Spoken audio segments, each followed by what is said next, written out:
News has been going around, and in fact, a big article about this actually came out, I believe it was yesterday actually, or the day before, but right before the resignation announcement.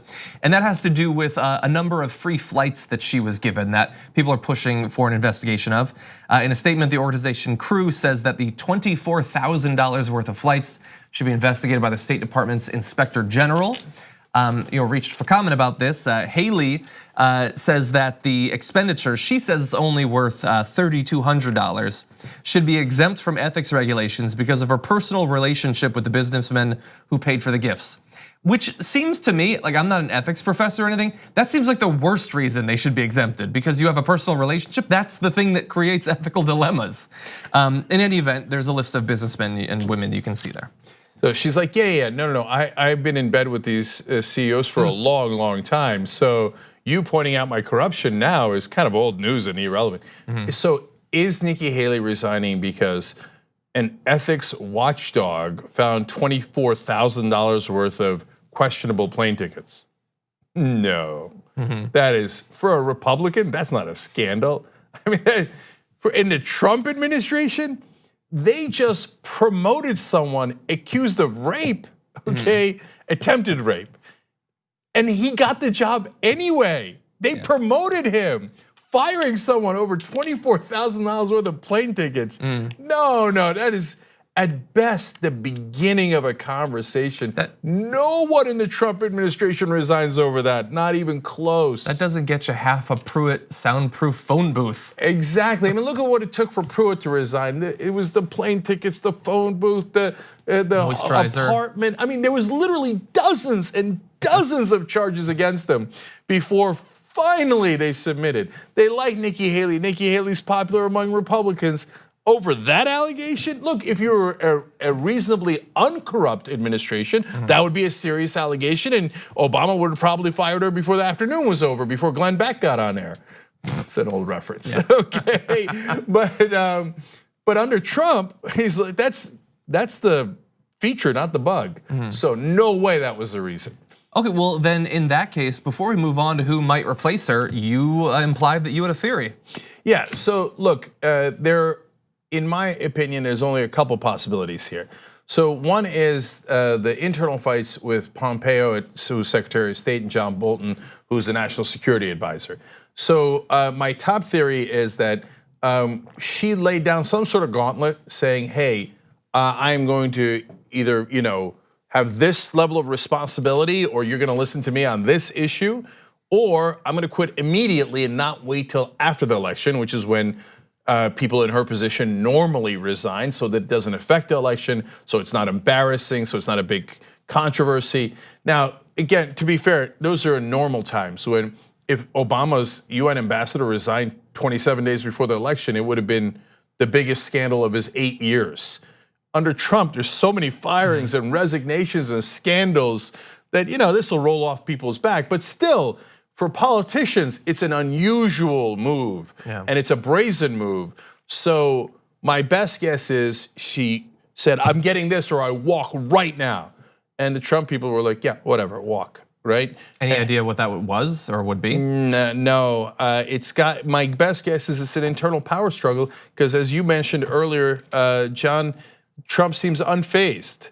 If it was about him, he would not be acting that friendly, okay? So it's gotta be her versus Pompeo or her versus Bolton. Her versus Bolton is more likely, because Bolton is a steamroller and he's a maniac, so and he was the UN ambassador earlier, and so I'm sure I'd be surprised if they didn't have conflicts over that. And it's not really, it couldn't be too much of a policy issue, because she supports neoconservative positions.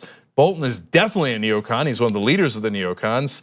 So it's probably just a personal power struggle. The only other possibility is to be fair, 1.5, okay? The half is what we mentioned earlier, which is she sees an opening politically somewhere, and she thinks, and she might know something more than we know about how bad, what kind of trouble Trump is in, okay? So, for example, she talks to the Russians all the time in the UN, right? As Trump said earlier. In China. Yeah, she knows all the players like Russia, okay? I don't know if she knows something we don't know, where she's like, after the election, Winter and Mueller are coming. So I gotta go, I gotta get out of here, right? So now that's the Chaffetz move, the Paul Ryan move. So I'm gonna move that up from half to a real possibility. And the third one is just, angling for a position that we're not aware of, or there's a controversy that is way bigger that we're unaware of. Like an opening on The View or? Well, so there might be a political position, but again, that would be weird timing because you'd have plenty of time because she's certainly not gonna run in 2018, she'd run in 2020 presumably. So you should have plenty of time to plan that. So that's a less likely option. But if she smells trouble, she might be just pulling the chute. Okay. So those are the realistic possibilities.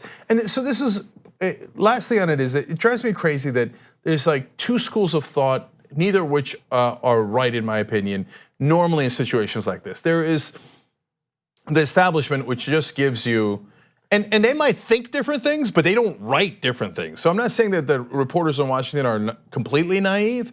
So they might be talking about, hey, is there a bigger scandal we're not seeing? But they don't write it down. So what they share with the public is, well, she might be having troubles with Indonesia and and et cetera, right? And to be fair to them, they mentioned the Pompeo Bolton possibilities, et cetera. And so they just give you vanilla and they don't talk about what the real motivations might be. For politicians, again, they're not emphasizing the weight of someone leaving right before an election. That is incredibly bizarre and would not be done for quote unquote normal reasons. I remember when John Danforth left as UN ambassador for George W. Bush. They clearly had huge policy disagreements to the point where Danforth, I don't think, liked Bush. I thought he was fairly clear about that, but he said his wife twisted her ankle.